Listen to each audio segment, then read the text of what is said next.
Buenas tardes tengan todos y todas. Regreso a ustedes una vez más.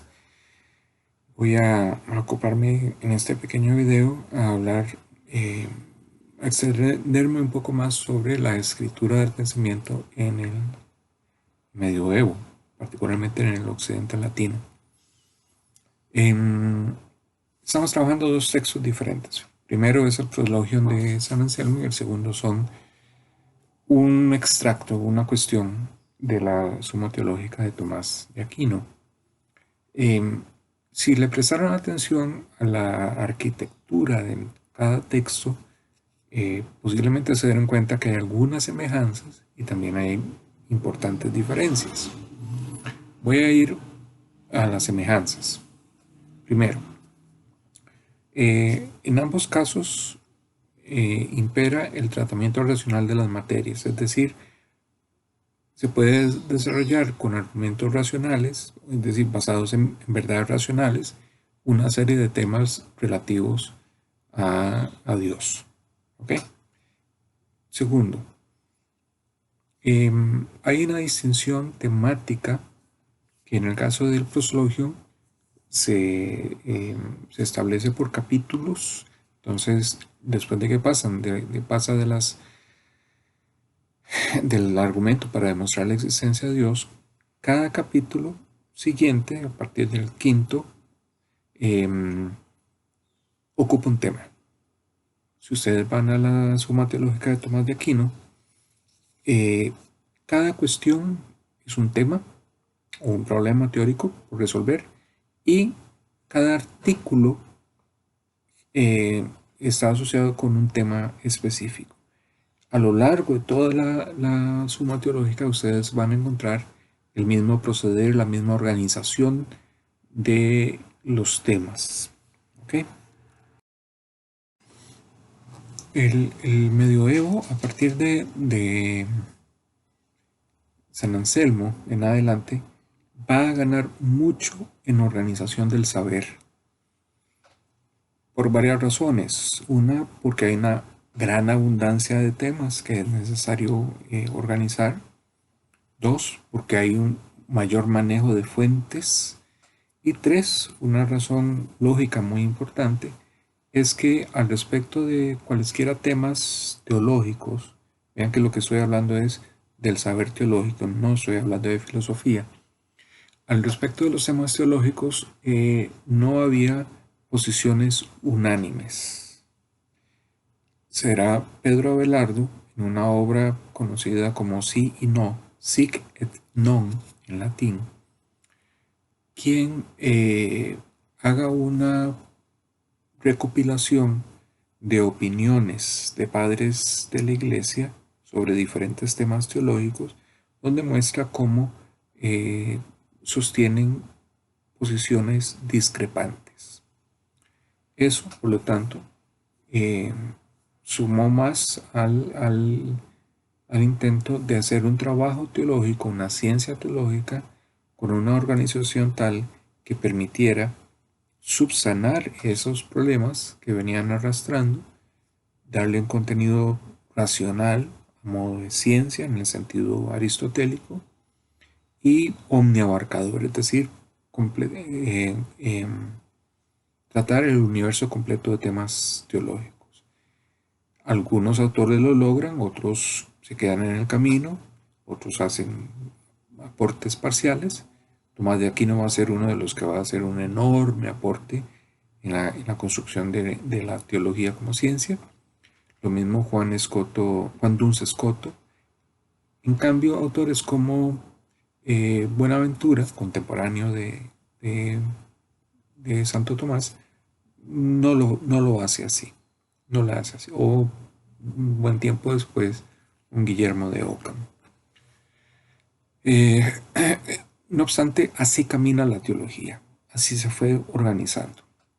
Hay que señalar aquí también el aporte de un pensador que pasa la historia básicamente por ese trabajo organizativo del saber teológico y que se llama Pedro Lombardo. Pedro Lombardo es un autor del siglo XII que va a escribir una obra famosa llamada Las Sentencias y que se convertirá en el libro de texto de las escuelas medievales, de las universidades medievales, hasta que luego, no recuerdo en qué siglo, XIV, XV, hasta que luego la Suma Teológica de Tomás de Aquino la sustituya, la reemplace. Eh, este autor, Pedro Abelardo, será el primero en ofrecer una organización temática del saber teológico que será utilizado en adelante para estudiar teología en las universidades medievales. Recuerden algo que no podemos obviar. Hasta San Anselmo, el saber consistía en comentar la Sagrada Escritura. Y para comentar la Sagrada Escritura se echaba mano de todo.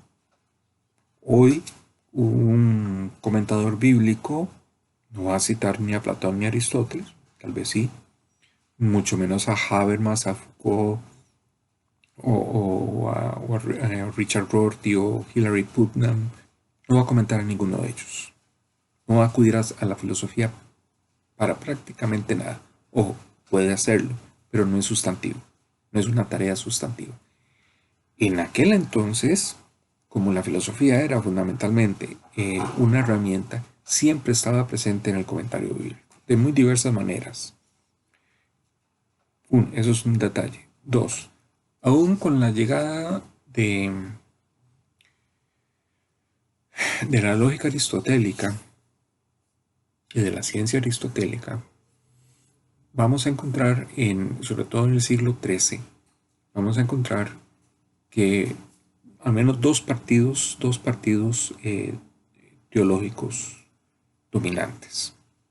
Y cuando hablo de dominantes, quiero decir dominantes en la Universidad de París, que va a ser el foco intelectual mayor junto con Oxford, y también en Bolonia.